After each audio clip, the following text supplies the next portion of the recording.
So reports are that your new healthcare system you have going is going to kill over 1 million jobs. What do you have to say about that? Obamacare isn't going to kill jobs, it is going to provide people with the opportunity to retire sooner.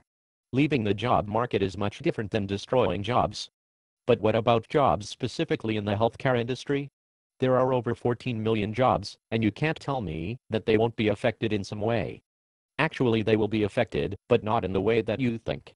While other major industries may find themselves losing jobs, the healthcare job market is projected to see an increase in the coming years. What will happen to small businesses under healthcare reform?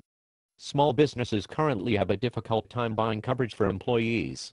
The proposals seek to solve this problem by letting small businesses buy coverage on the new exchange, where their workers would be pooled together with all the other people on the exchange, spreading the risks more broadly.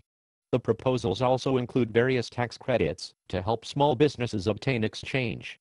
Well, forget about the jobs for a moment. How can we even afford this trillion-dollar legislation?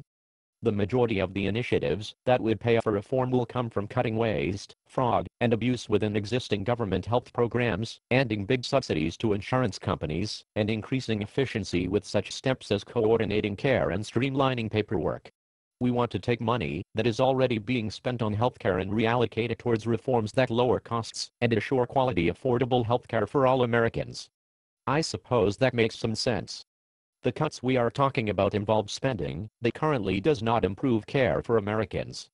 For example, we would save $177 billion in meaningless government payments to the insurance industry in the next 10 years and put that money into actual care for people. These and other reforms will strengthen and stabilize Medicare. But what about taxes? Are those going to be raised?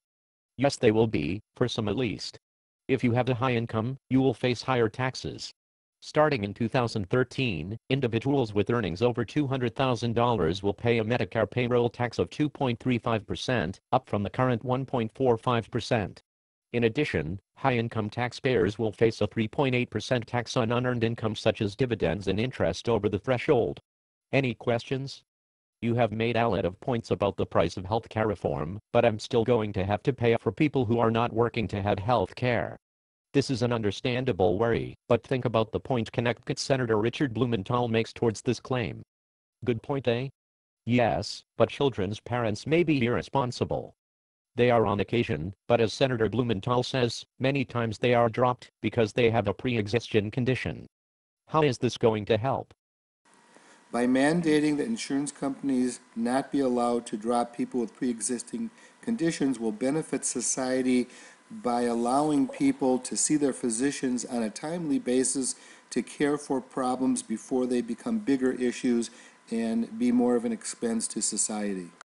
Great impersonation of Floyd Knight. I know I have been working on it.